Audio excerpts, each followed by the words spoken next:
This is CGTN, China Global Television Network.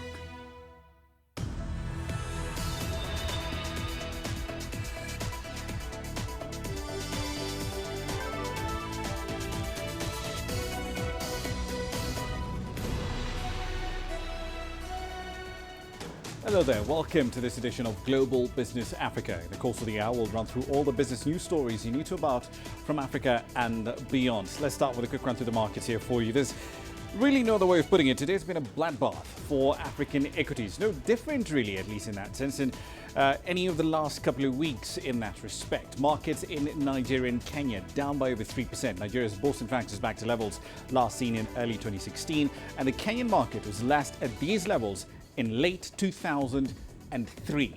Keep that in mind, 2003. Now, combine a net sell-off and low oil prices, and what you end up with is what happened to Sasol today. In the last 7 trading sessions, nearly $5 billion wiped off its market cap. It shares hit a 21-year low today, down by as much as 42%. This is its worst single trading week since it listed in 1989. Here's what's coming up tonight. There's chaos and confusion after the US president restricts travel from at least 26 European countries. It's only a matter of time before Zimbabwe's former landowners are able to opt for either repossession or monetary compensation. And it's not every day you hear about exports from South Sudan, but these products might change that. Right then, but we're going to be starting tonight's show in Europe, where markets are on track for their worst one-day drop in history on Thursday afternoon. And this comes as investors are reacting to President Donald Trump's decision to impose restrictions on travel to the United States from some countries on the continent. Now, the European Central Bank's decision to not cut interest rates also seems to have disappointed markets. On Wednesday, Mr. Trump suspended all travel from Europe to the United States for 30 days. And the idea at the time was to curb the spread of COVID-19. The new rules are going to affect this Friday. It will affect 26 European countries which are part of the visa-free Schengen area. The United Kingdom and Ireland, however, are exempted from these restrictions, as are American citizens who have undergone virus screening and would like to return home. Using emergency authority, I will be instructing the Treasury Department to defer tax payments without interest or penalties for certain individuals and businesses negatively impacted. This action will provide more than $200 billion of additional liquidity to the economy. Now, bars and shops across Italy were also closed on Thursday as much tougher restrictions were added to an already severe lockdown aimed at fighting this pandemic. We spoke to a correspondent in the country, Ross Cullen, earlier today about the latest in Italy, which is one of the hardest hit countries outside China. We haven't seen anything like this in the global response to the coronavirus pandemic, closing every bar, restaurant and cafe in an entire country. Italy is already under severe lockdown conditions. Originally, bars and restaurants were only allowed to open till 6 p.m. They had to prove that people could be a metre away from each other. The government has now said that's not enough. We need to go further, and they're closing all non-essential services such as hairdressers and clothes stores for at least 2 weeks. Daily life has already been disrupted here when the schools were shut down last week, universities were closed, then a regional lockdown was imposed on areas of the north, then a national lockdown was imposed across the entire country. Now they're closing all non-essential services, only pharmacies, food stores, post offices and banks remaining open. Italians here, a lot of them are staying at home following the government's advice to reduce social contact and try to reduce the spread of the coronavirus. This is one of the top tourist destinations in Italy, if not the world. The Colosseum, a very recognisable location. It's quiet today. The streets of Rome are quiet. There's less traffic. There are fewer people. It really does have the feel of a country that is suffering from the highest number of cases in Europe and the highest number of fatalities outside China. All right then, so let's see exactly how this story is playing out on both sides of the Atlantic. Nick Harper is in New York, Tony Waterman is in Brussels. Nick, let me start with you. So, circuit breaker stripping yet again today. S&P 500 down by over 7% at one point in trading. The S&P over 20% lower so far this year. Dow Jones not far behind, down 23%. What's the latest from the market?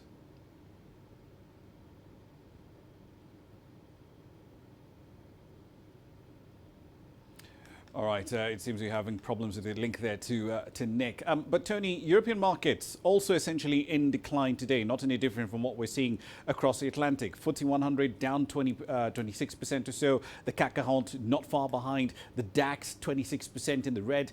What has investors in key EU economies so spooked? Well, the latest thing to spook European investors is this near blanket travel ban that the Trump administration announced just last night. That is going to impact a lot of people here in the EU. That sent shares, as you just mentioned there, into a tailspin. It was really the aviation stocks which took the brunt of that. We had Lufthansa closing down nearly 14%, EasyJet 13.5%. You had Air France 12.5%.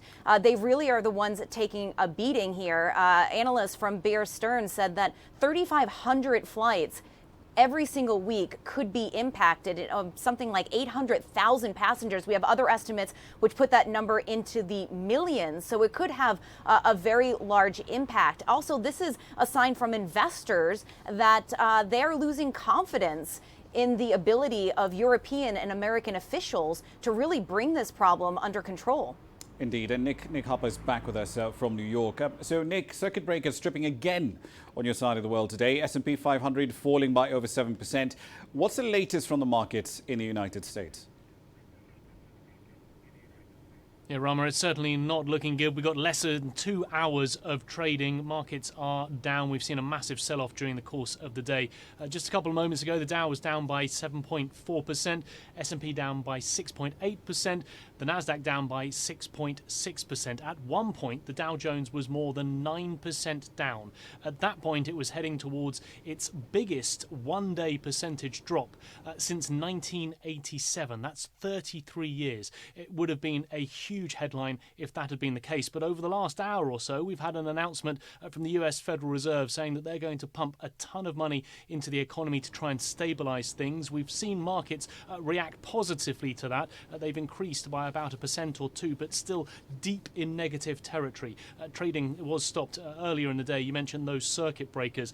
That's when we have a 15-minute pause in trading when markets decline by 7%. And that happened within just a few minutes of trading. The idea being that it gives investors a moment to pause, a little bit of a breather amid all of the chaos, but it didn't really help much, and we saw the declines continue after the markets reopened. Indeed. So, Tony, European countries are essentially on the receiving end of these travel bans, but what reactions are you seeing to these travel bans, and how are they likely to affect trade beyond, as you mentioned, the damage we're seeing now immediately to aviation stocks?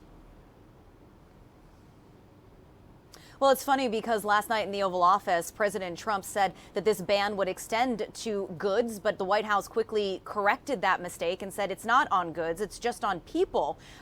So it doesn't have a direct impact on trade, but that doesn't mean that it's not going to impact trade at all, because certainly if you have fewer people coming into the United States, that's going to hit the demand side, which will eventually spill over into the supply side of things. Now, it also is not going to do much for EU-US relations, which are already frayed at the moment because of tariffs. We actually have an increase in tariffs supposed to kick in next week. So this is not going to play very well into those relations. And certainly people here in Brussels were completely blindsided by this announcement. The presidents of the Commission and the Council released a joint statement earlier today in which they said that there was no consultation that took place and that this move was done unilaterally, and they want answers from Washington. There was a press briefing earlier and the chief spokesperson for the Commission said, hey, you know what? You guys know as much as we do at this point. So there is a feeling of frustration and of completely being blindsided here in Brussels. Indeed. So, Nick, what was it about the president's speech, his address to the nation yesterday, that did absolutely nothing to reassure markets, not just then, but clearly also today? Because the impression that we're getting is that the administration is not seen to be on top of this crisis. Well, Ramah, you're right. This was his big moment to act presidential, to give an Oval Office address, to speak to the nation in primetime television. These Oval addresses are saved for the most serious and most important events. It's only his second during his presidential term. But I think it just wasn't really factored in the impact that that address would have. The markets don't like surprises. That's the big issue that we have here. And of course, this decision taken unilaterally, without any forewarning, not just to European officials, but without any signalling to the markets as well. He also perhaps didn't think through the impact on individual companies. As we heard from Tony a moment ago, the airline stocks have taken a real bashing during the day, and that's been the case here in the US as well. United Airlines down about 18%, Delta down about 14%. And although he did lay out a range of economic proposals, things that he hoped would give confidence to investors, they are only that. They're just proposals. These are things that would need to be approved by Congress. So he talked about a $50 billion amount of money that he wanted released to try and give small businesses low interest loans, but that is something that would still need to be approved by Congress. All of those things put together, I think, just really didn't give enough confidence to investors that the Trump administration is on top of this pandemic. Indeed, and speaking of things that are not proposals, Tony, the ECB did unveil a range of stimulus measures a little earlier today, designed to essentially support EU economies and enterprises as this outbreak rolls on. But in view of the markets, do these measures go far enough, or do governments need to step in with more fiscal support? Well, let's just talk about those measures that the ECB rolled out earlier today. It left the benchmark interest rate unchanged at negative 0.5%, essentially. But it did say there was going to be stimulus. It's going to buy an additional 20 billion euro worth of bonds by the end of the year. This is in addition to the 20 billion that it's buying on a monthly basis. It's also going to be offering cheaper loans for banks. This is in an effort to free up some liquidity so that the money can get out there. The problem is, if there's not demand, it almost doesn't matter how much supply there is. But by and large, people saying this did not go far enough, especially since it did not cut the benchmark interest rate like we saw from the Fed and the BOE already. But really, Christine Lagarde, the chief of the ECB, does not believe that it is the sole duty of central banks to try to fix this crisis. She's called for a united approach, which is going to take some fiscal stimulus. There are countries in Europe right now, Germany, for instance, which is sitting on piles of cash, which they have been collecting for a rainy day, and it doesn't get much rainier than when a global pandemic breaks loose. So what she would like to see, along with other central bank governors, is this money that's sitting on the fiscal margins to be mobilized and put back into these economies to help them in a time of need. So while it was disappointment for investors that she perhaps did not take things far enough, perhaps not her sole responsibility or central bank's sole responsibility to be doing this. Indeed, and of course, given where ECB policy rates are, the question is how much lower really can they go on policy rates? Nick, one last question for you. The United States spends an enormous amount of money on healthcare, and yet, despite that, there were shortages of test kits that we keep seeing about from Washington State all the way to New York. Where are the weak links in the US public healthcare system, particularly in response to an epidemic, a fast-moving epidemic like this? Well, just to dwell on that test kit issue that we have in the US at the moment, the Trump administration saying by the end of the week there will be 4 million test kits available. However, within the last couple of hours, we've been hearing from one of the top medical professionals, Dr. Anthony Fauci. He's the National Institute of Allergy and Infectious Diseases director, and he simply said that the US was failing when it came to test kits. Very few people relatively have so far been tested. Quite a large number in Washington State, quite a large number of people who were on cruise ships off of the West Coast, but not really the general public on a wholesale type situation. We're not really seeing those tests being done. So the worry in the background is that when those testing kits are rolled out and people are finally being tested, we might see a large spike in the number of confirmed cases. And there are also concerns that the US simply doesn't have enough ICU, intensive care unit beds for people who have the most serious symptoms and need treatment on a very serious level. There aren't respirators available for them as well. And there is also one other concern, that the US for a long time has been overly reliant on China for the pharmaceutical products to be able to put together some of the most basic and essential medicines here in the US. With supply chain disruptions, the concern is that those ingredients simply won't be getting through to the US for them to be able to put together some of those very simple medicines that people would need to treat the symptoms if they tested positive. Indeed, pretty complicated story this. Nick Harper in Washington, D.C. and of course Tony Waterman in Brussels. Thank you for your input. Stay safe out there. Time now for a run through our company roundup.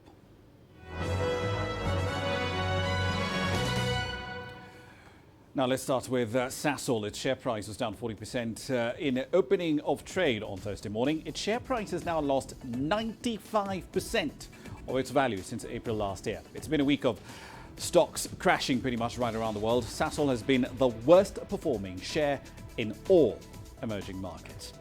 Still in South Africa, South Africa's Exxaro Resources has reported a 13% rise in annual earnings after increased income from its equity investments despite lower earnings from coal. Headline earnings per share for the year ending in December 31st, 2019 was up to 30.27 rands a share from about 26.72 in the same period a year ago. Exxaro Resources also reported a $16.2 million rise in a top-line increase for the fiscal year ending in December.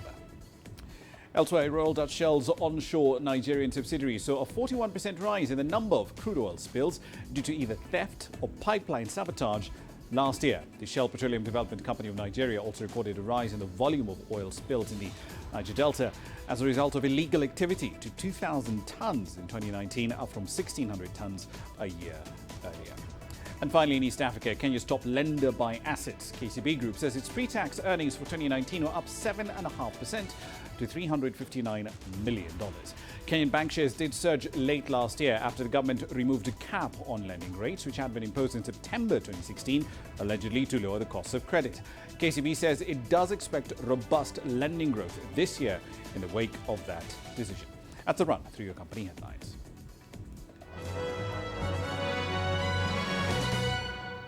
We're nearly 20 minutes into the hour. You're watching Global Business Africa. We'll be back shortly. The world economy as we know it is about to change. Global business reports highlight emerging markets, developing countries, and dynamic sectors worldwide.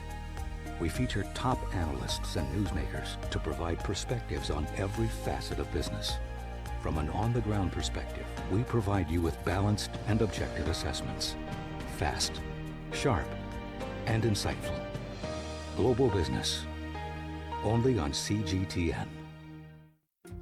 Africa is the nexus of enterprise, and Global Business will tell you why it matters. From the mega investment projects to multi-billion-dollar mergers and acquisitions. Africa today collects, just in terms of revenues from taxes alone, $545 billion a year. If you take 10% of that and you devote it to the energy sector, problem solved. All this on Global Business, weekdays at this time on CGTN.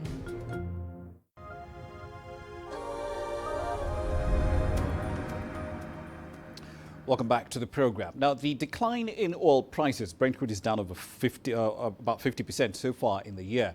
And that decline is piling on pressure on Nigeria to devalue the naira as dwindling export revenues deplete foreign exchange reserves. Now, given Nigeria's heavy reliance on oil as a major contributor to GDP, the reduction in demand is severely limiting the supply of dollars available to the economy. And if oil prices do continue to fall as they have, the central bank will be unable to defend the naira's value against the American dollar for much longer. Now, concerns about a devaluation of some kind have also weighed hard on Nigerian equities. The benchmark index in Lagos was down 1.8% on Thursday at one point. It eventually did close 3% lower. That's taken its decline in the last 5 days to more than 12%. The gauge is now at levels last seen in early 2016. So then, what happens to Nigeria's currency and its management of that currency moving forward? Let's find out. Johnson Chukwu is the CEO of Cowrie Asset Management. He's joining us now live from Lagos. Thank you for your time this evening, sir. So Brent is at 33 at the moment. Let's assume for argument's sake that it averages $40 a barrel this year. How big a cut should we expect to the 2020 budget?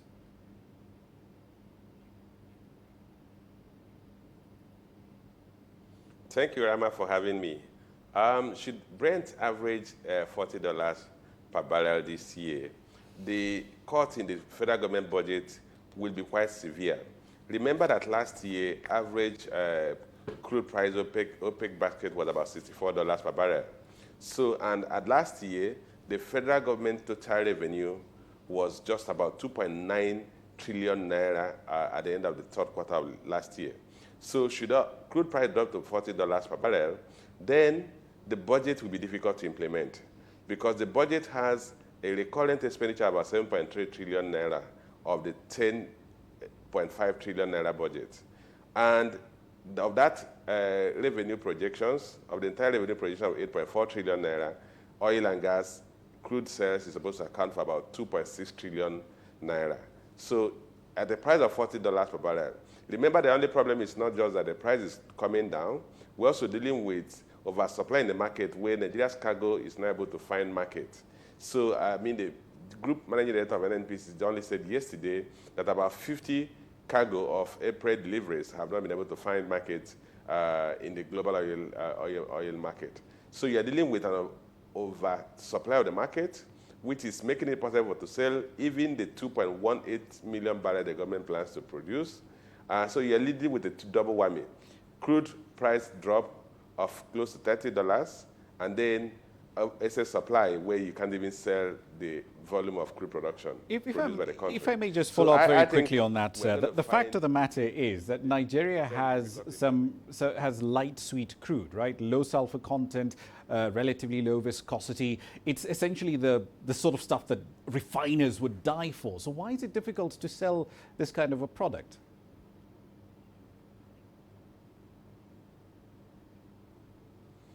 I think what is happening is that one is that there's been a lot of shift in the Nigerian crude market, export market. Previously, U.S. was one of the major consumers of importers of Nigeria's crude. Today, U.S. is producing a lot of shale crude and has actually become the largest crude producer in the world. So there was a shift to India and China. Unfortunately, China, the coronavirus crisis we're having in China has actually dampened demand in China. And as you know, China is the largest crude importer in the world today. So with a dampened demand in China, the Nigerian crude is finding it difficult to find market. And remember that some of the other major consumers, currently Nigeria's largest importer of crude is India. And of course, we know that currently there's strong competition for sale of crude to India. As a result of current price war going on between Saudi Arabia and Russia. And you also recognize that Russia is very closer to India than Nigeria is to India. Right, so it's a logistics play. Let's get to the question of foreign currency reserves, down about 12 billion from second quarter of 2018 up to earlier this month. What do you expect the Central Bank of Nigeria to do? Can they keep on defending the Naira where it's at the moment, or should we expect them to introduce even more capital controls?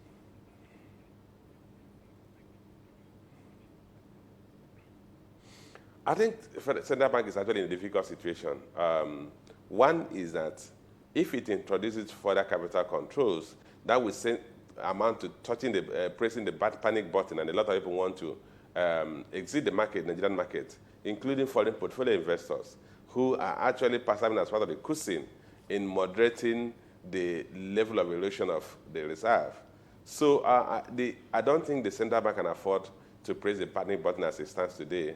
They are not likely going to introduce further capital controls. But I think what they need to do is allow for local investors to go back and invest in open market operations instruments, such that the flight to safety, there is actually an attractive investment instrument for local investors. Because what we're witnessing today is that there is no attraction for local investors to invest in Nigerian Naira instruments. So many of them are converting their savings into foreign currencies. But should you give them that window to invest in Nigerian instruments at yield above the inflation rate, then you could have more people come back to the market instead of converting their Naira and investing in fixing dollar-denominated instruments. That's, I think, one of the things the Central Bank has to do. But I also think in getting to a point where it becomes impossible for the Central Bank to maintain the current exchange rate, or it becomes imperative for the Central Bank to adjust the exchange rate, in line with the decline in reserve and in line with the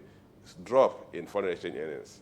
So there are two windows available to the central bank instead of capital control. Control is incentivize local investors to invest in Naira instruments against investing in foreign currency instruments as a result of low yield on treasury bills and scarcity of those instruments. And two, adjust the exchange rate to be more market reflective, such that it will serve as the balancing instrument to absorb the shock we're witnessing in the supply of foreign exchange. But the central bank governor, Mr. Godwin Emefiele, and the president, they're both very deeply opposed to this idea of devaluing the Naira. It almost seems like for them a weaker Naira is a fundamental existential problem. I mean, for those of us who are not familiar with their views, explain that to us. What is the problem here? Are they opposed to it on purely ideological grounds, or is this a political problem? What's their rationale?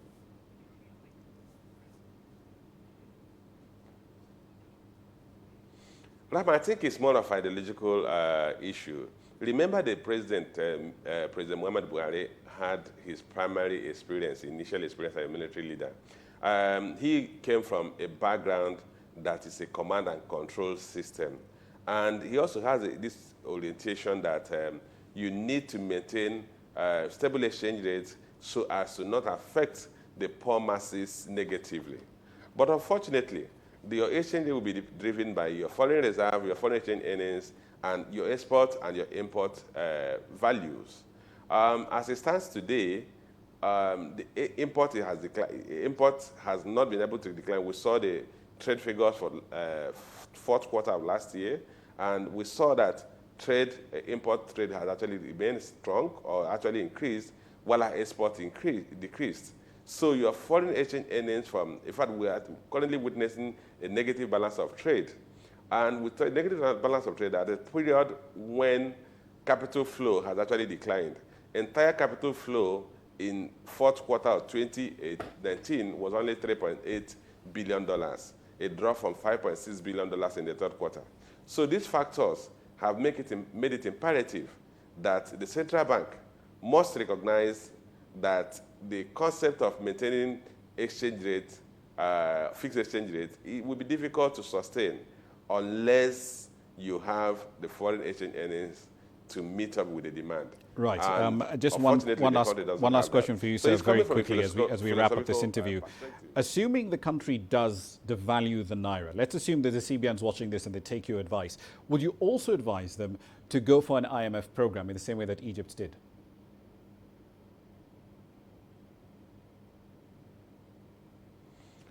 They don't necessarily need to go for IMF program. We can actually evolve our own homegrown economic policies that take into cognizance of the peculiarities of the economy. And I don't think it must be an IMF program. We can have an IMF to approve such program that will evolve locally or internally. It doesn't necessarily have to be an IMF program. Nigeria does not have a good record of adopted IMF program. I mean, during the President Ibrahim Babangida era of the 1990s, Nigeria adopted an IMF program, and it led to massive inflation. Nigerians have not forgiven IMF for that. Of course, IMF eventually came back to admit that some of the recommendations they gave to African countries were not really appropriately suited to those economies that the recommendations were given to. So I don't think Nigeria should go for an IMF program, but we can evolve a program that will get the buy-in of IMF and World Bank. All right, we'll leave it there for the time being. Johnson Chukwu from Kari Asset Management. Thank you as always for your time on the program. Now, we're still in Nigeria. Small-scale enterprises there say that they are feeling the ripple effects of this COVID-19 outbreak. Low production of many goods in China has seen a drop in shipments to the West African nation. As a result, many import-dependent enterprises in Nigeria are concerned about going out of business. CGTN's Efiok Etiang reports from Jos. Chidi Ebere says almost 90% of the mobile devices at his phone store are made in China. Until last December, business was good. But now the corona outbreak in China has caused Chinese manufacturers to keep workers home and shut down production to curb the spread of the virus.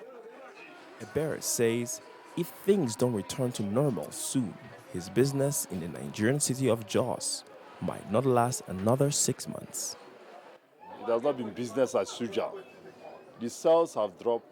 To get the product, at times even when you have the money, where to get the product is a problem. The scarcity of the commodity has made it to skyrocket with over 60%. Other import-dependent businesses like this textile shop are also feeling the impact of the outbreak. Like this gum stain now, this gum stain for fabric. Before we used to sell it 14,000. Due to the coronavirus that affected China, they have to be selling it 17,000, 18,000. Here we sell 19,000. The outbreak of the coronavirus epidemic has adversely impacted the world economy, causing disruptions in stock markets and supply chains globally. According to the Nigerian National Bureau of Statistics, Chinese goods accounted for over $3.3 billion of imports in the third quarter of last year, far more than any other country. But now, the outbreak of COVID-19 threatens import figures. Nigeria's economy depends heavily on proceeds from crude oil exports. With the recent decline in oil prices and concerns over the virus, many analysts fear Nigeria may be heading for another recession. The current market position is about $32 per barrel. That's almost a shortfall of about 40%. And the effect of this is that there may be more strikes, there may be no productivity, and many things can come to a standstill in the country. And that will mean so much negative impact to the economy. Nigeria's government says it will trim its 2020 budget to accommodate for decline in crude oil prices and the effects of COVID-19.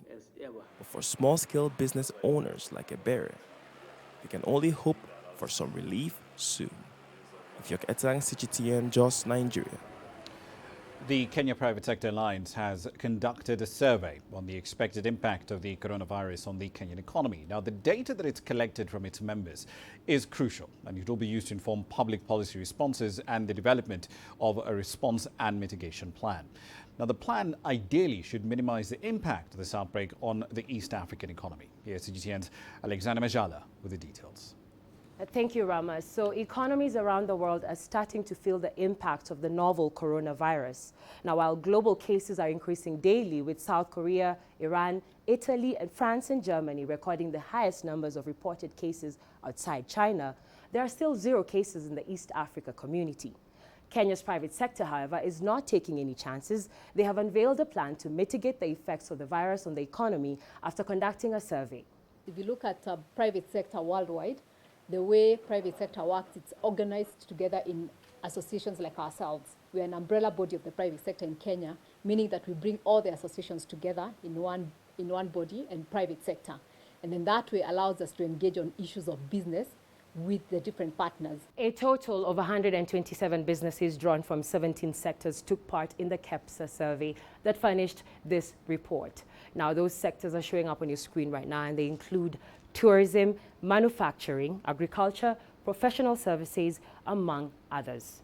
Over 53% of the survey's participants were large companies with over 100 employees. Micro-enterprises with 1 to 9 employees accounted for about 23% of that figure. Meanwhile, small and medium enterprises were 13% and 12% respectively.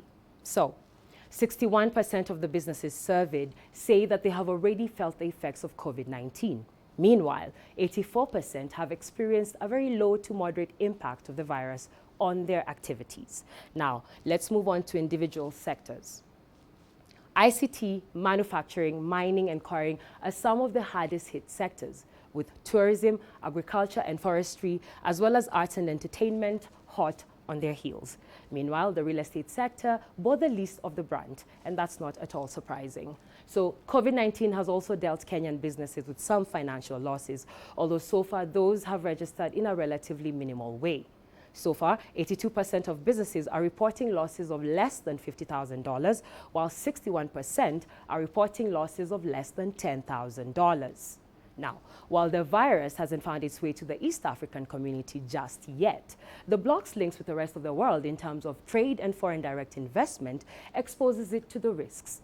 21% of trade, or rather 21% of Kenya's total imports, come from China, right? And that accounts for about $3.7 billion annually. So far, trade between African countries and China stands at 12%. But between January and February of 2020, Kenya's imports from China declined by 36.6%. You can see already there's a significant drop. Similarly, exports to China have been affected due to reduced demand. Some of the products affected include avocados, tea, coffee, and other produce. Travel and tourism has also taken a hit in the East Africa region, where it accounts for about 12% of the GDP. Transport and logistic players, due to reduced cargo volumes, industries that depend on raw materials, intermediate and capital goods from the affected regions will also see a slump in business. CGTN's Alexander Majala there. Time for a short break. Here's what's coming up next.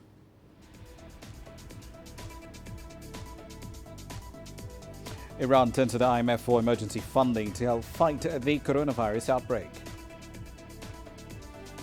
And it isn't just Nigeria that's being hurt. Falling crude prices are also going to have a devastating effect on Venezuela.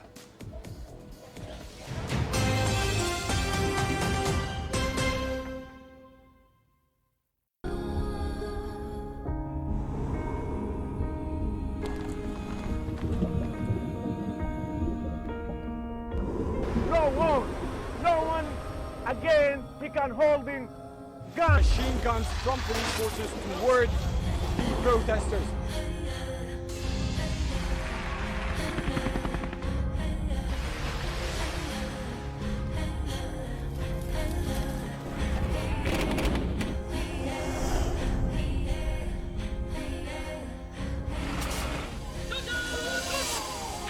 Were you worried about your life at that particular time? Not at all. The Excellency, thank you very much for your time. What is your assessment of the state of the continent today? Africa has the potential to power itself. Excuse me.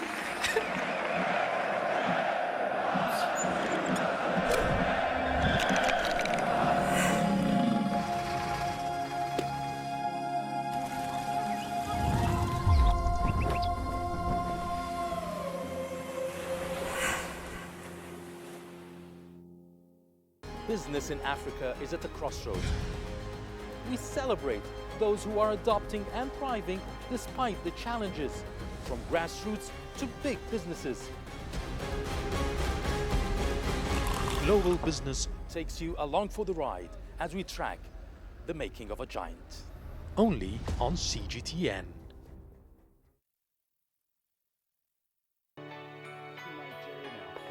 Economic data out of the country. The country's foreign currency reserves. With a dedicated and diverse team of anchors, CGTN now brings Africa to the palm of your hand. I'm Penina Karibe in the heart of Nairobi, which is bustling. From everyday heroes to the continent's most powerful figures, we bring their voices to you. We haven't changed. And this is something most of us are very excited about. We bring you news that's changing perspectives.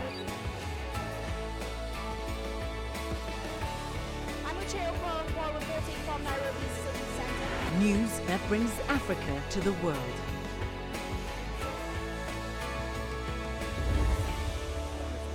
CGTN. See the difference.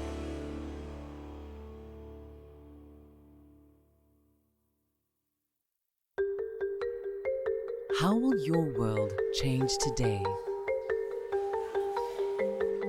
What happens here? What happens there? Or what you make happen for yourself? If it matters to you, it matters to us too. Your stories are the stories that need to be told. Africa Live. Find your voice.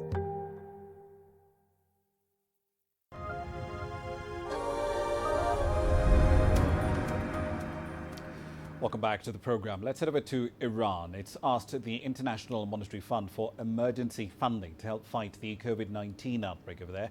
The head of the country's central bank says he's requested a $5 billion credit line. Now, Tehran has not gotten assistance from the IMF ever since a standby credit arrangement somewhere between 1960 and 1962. Iran is the worst affected country right now in the Middle East by COVID-19 with over 10,000 cases. This pandemic has damaged Iranian businesses, and it's also bound to hit its non-oil exports after many of its neighboring countries and trade partners closed their borders to her. At the same time, the United Kingdom has entered the delay phase as part of the government's four-step plan to tackle the spread of COVID-19. It's essentially the second phase, which means anyone with a new continuous cough or high temperature must self-isolate for 7 days. Boris Johnson, the Prime Minister, has been trying to keep the country in the first contain phase to stop the virus from spreading. But earlier this week, the Prime Minister admitted that the strategy was extremely unlikely to work by itself. As of this Thursday, the number of COVID-19 confirmed cases in the United Kingdom was 596. That's up by more than 100 in the last 24 hours. As I mentioned a few minutes ago, crude prices are dropping, down nearly 50% so far in the year. But the effects of this price drop do vary from one part of the world to another. For drivers, obviously, it means less expensive gasoline, excluding taxes, obviously. But for countries like Venezuela, which depend heavily on oil for their income, analysts say the effects will be devastating. CGTN's Meritrini Mena reports from Caracas. The fallout from the sudden turmoil in oil markets could take months to assess, but the battle of prices between Saudi Arabia and Russia will certainly impact Venezuela. More than 97% of its export earnings come from oil. If the prices continue to drop like it is happening now, Venezuela at the end of the year, or even during the year, could lose $9 billion in oil revenues.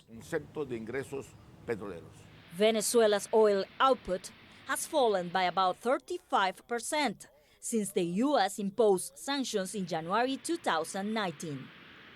Low prices and low output combined with U.S. sanctions means Venezuela's immediate prospects are limited. The effect is criminal because in addition to the difficulties that U.S. sanctions have caused us, now with low prices and low production, the effect will be drastic with even less money coming in. Venezuelans are already suffering from hyperinflation, shortages of food and medicine, and chronic power outages.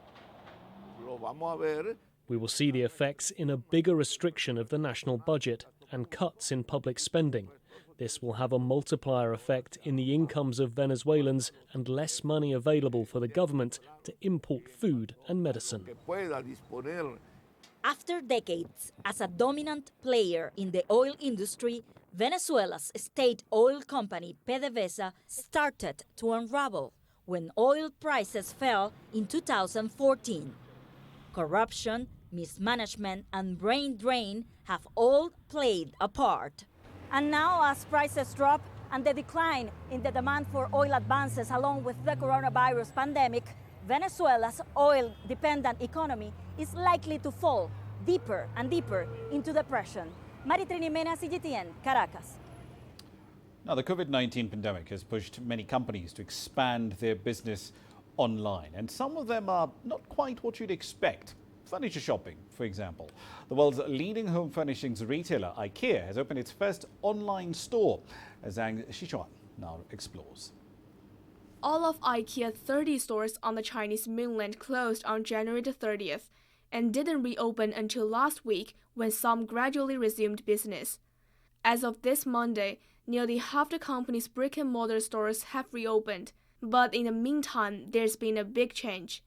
Though the timing was coincidental, the company chose this week to open its first online furniture and home furnishing store on a third-party platform.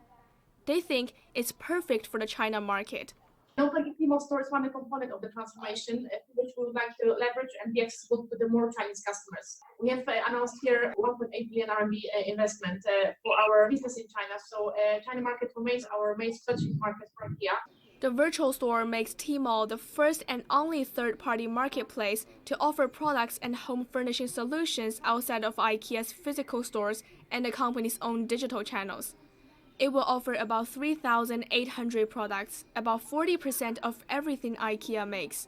It's now available to users in Shanghai, Jiangsu, Zhejiang, and Anhui, and in less than half an hour after opening, it had attracted more than 70,000 followers. IKEA has a large user base in China's major cities, and Alibaba's retail sectors, especially Tmall, has a large number of active young users. We want to share our customers so that both companies win. IKEA's move follows that of several domestic furnishing companies like Macalline and Easy Home, which have started selling furniture online, but it turns out not to be an easy move. The younger generation is now beginning to take over the market. A Tencent report on furniture sales last year said 62% of the buyers are now aged between 20 and 40. The question is, however, whether even the young buyers will be willing to purchase furniture online. I'll first go to a physical store, have a look at what's available. If I find something I like, I'll buy it online. That way I don't need to carry it home myself. Online, I mainly take a look at the overall styles. I prefer go to a physical store myself to get a look and feel for the size and the appearance of things. After that, I make my purchase decision. Shopping offline gives me a better experience. Most of what we see online is just pictures, which seem pretty vague to me. Experts say there is still room for furniture companies to expand their markets online, however, though so far only 10% of them have done so. Effective marketing may take more than just photographs on the website. Furniture companies should have breakthrough in technology to ensure that what customers get is the same as they see online. Technologies now available, like high-definition screens and video display, cannot vividly showcase a product's color, texture, and size. So they should focus more on the application of VR and 3D customization to embrace further explosive growth. Zhang says the way for furnishing companies to take advantage of online sales is by providing more customized products and solutions to online customers. According to statistics provided by industry investigator Forward, the value of China's furniture industry reached 2.23 trillion yuan in 2018, and that number is expected to reach 3 trillion this year. Zhang Shixuan, ICS for CGTN, Shanghai. The Oscar-winning actor Tom Hanks and his wife, the actress Rita Wilson, have both tested positive for COVID-19 while in Australia for a film project. Hollywood is currently feeling the economic pinch of this pandemic. Analysts say the global film industry could lose roughly $5 billion this year alone because of diminished box office revenue and the impact of restrictions on production. CGTN's Edis Tianxia explains. Walk of Fame, one of the major attractions in Hollywood, is hosting smaller crowds of tourists than usual, as the first confirmed cases of the coronavirus in the community raise concerns. If we're nice out in the open, we're fine. We're not going to worry about that. But if we're going to go somewhere where it's really enclosed, the first thing we do is wash our hands, then sanitize immediately. That's the big thing. If we can find the sanitizer. Tour companies are doing everything they can to make customers feel safe. We're making sure to apply extra hygiene supplies to every one of our buses at our kiosks, and we're making sure that we're being as safe as possible. But all the hype about precautions isn't holding back the die-hard fans. I think it's blown out of proportion a little bit, but it also brings to mind that we have to be a little bit better I brought wipes and, I had all my stuff. And it's things that you should be doing anyway, but fear's not going to stop me from traveling. And we had tickets for Ellen yesterday, so we were going to be here regardless. But the fear of spending time in crowded indoor spaces is also taking a toll on the entertainment industry. Disney's forthcoming feature film Mulan went ahead with its Hollywood premiere as planned, but chose to delay its release in China. The latest James Bond movie, No Time to Die, became the first major Hollywood movie to delay its release. while others saw delays in their productions. Analysts estimate the global film industry could suffer an estimated $5 billion loss because of closures and cancellations worldwide. In Southern California alone, the Indian Wells Tennis Tournament, Coachella Music Festival, LA Times Book Fair and Food Bowl are among annual events that have already been postponed. Concerns over the spreading of the coronavirus could create a ripple effect, with several major events in Los Angeles and the rest of California cancelled. We could see a sharper decline in the number of visitors, which could also have an impact on several local businesses. The extent of this impact will depend on the time it takes to contain the spread. It is Tianshan, CGTN, Hollywood.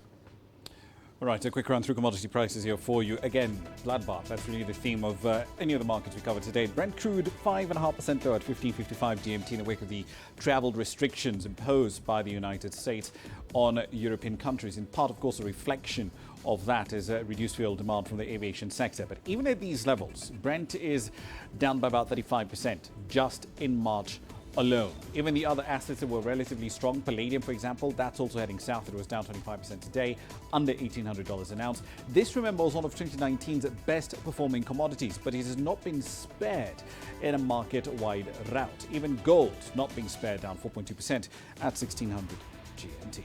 Here's what's coming up next.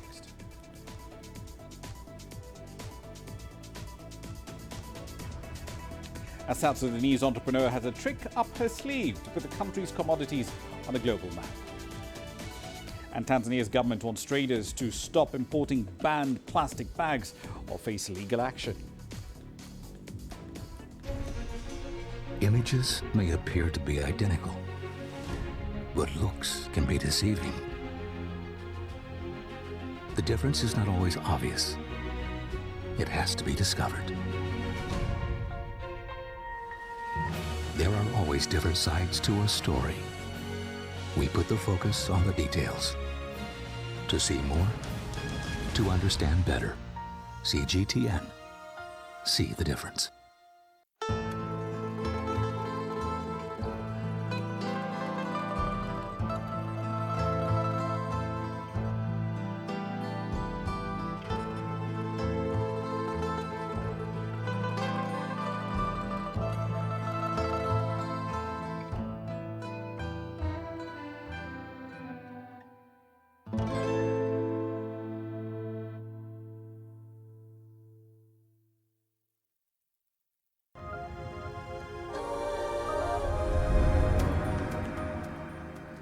Welcome back. Let's turn our attention to a woman in South Sudan who's making a living by selling soap made out of butter. She left her job to start this enterprise, and she says she wants to be able to supply the entire country. CGTN's Patrick Oyet has the details on Grassroots tonight.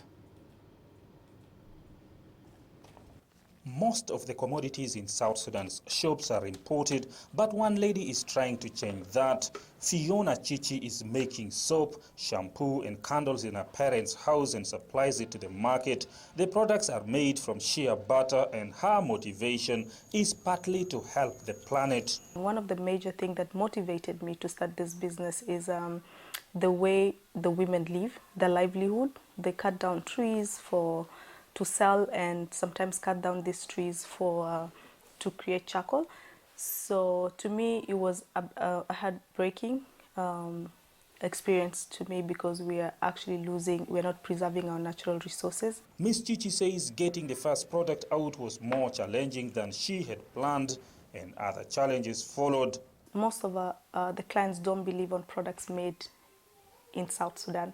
So we've been used so much to getting things, importing things outside, that when we create things from inside, it's really hard to adopt and accept such products. She says most of her clients are based in Juba, but that she plans to expand the business. All businesses need money to grow, but banks in South Sudan don't provide loans because after years of war, they don't trust that people have safe collateral. So it means Chichi must stamp up the money herself. South Sudan's government says it is encouraging production in the country, but that producers must meet certain conditions. For us to feed into the region, because now we are the member of East African community, we have to make sure our products are meeting the standard in the East African community. And this is what the Bureau standard is all about. We are here to make sure to help those who are producing anything in South Sudan, regardless, whether it's water, from water to honey, anything you can think of, including bread. It has to meet standard for the safety of our people in South Sudan, and at the same time, for us to compete with our neighboring countries in the region. Ms. Chichi's products have been certified by South Sudan's Bureau of Standards, and with many young people in the country unemployed, South Sudan's government is calling on young people to be innovative like her and create jobs for themselves. Patrick Koyet, CGTN, Juba, South Sudan. The government in Tanzania has raised concerns about an increase in traders importing banned plastic carrier bags into the country. Now, anyone who's making, selling or distributing other forms of plastic tubing and packaging has now been given 30 days to stop or face legal action. With the details, here's CGTN's Daniel Kijo. A small item that brings convenience but has a huge impact on the environment. Single-use plastic bags have been banned in Tanzania since last year, but authorities are concerned that people are trying to get around the ban by exploiting loopholes around other smaller kinds of plastic packaging like tubing, currently allowing packaging for food and small products. Things were getting worse because now many people use that opportunity to start manufacturing a lot of those substandard tubings. Tubings initially we had put up standards as well, whereby they were not supposed to be below 30 microns single layer and 60 microns double layer. The government has issued a warning to traders who are importing banned plastic tubings into the country. It has issued a 30-day period to get rid of products or face the full force of the law. Athumani uses plastic packaging for his butchery every day. He says, as it stands, alternatives to smaller bags are expensive. We are going to face challenges because even the packaging that we use now that the president allowed is very expensive. Officials say substandard plastic bags severely pollute the environment, and the importation and manufacturing of these bags promote illegal and unfair competition with local industries. We are taking these actions proactively, knowing that actually we have the duty to ensure that the environment is protected even for our future generations. Anyone caught with or using these bags faces a $100 fine, a 7-day prison sentence, or both. Manufacturing them carries even tougher penalties, fines up to $500,000 or a maximum 2-year jail term. The National Environmental Council believes a tighter ban on tubing plastic will lead to exposing illegal manufacturers and importers. However, they admit that behavioral change will take time, so the council must continue to urge the public to have a mindset shift to turn to alternatives to plastic. Daniel Kijo, CGTN, Dar es Salaam. All right, then, let's wrap up with a run through the currencies. The sell-off we've been talking about for the last 60 minutes, not just limited to equities, not just limited to commodities. Deeply liquid currencies are also taking quite the beating. Today's 2% fall in the rand, in fact, looks small if you're just looking at today's chart, but it actually brings it over 18% lower against the American dollar in just 12 weeks. The Kenyan shilling hasn't moved much over that same time frame, though just 1.3% weaker against the American dollar. We'll keep a very close eye on those currencies and tell you where they move and where they're heading next. For now, that's it for this edition of Global Business Africa.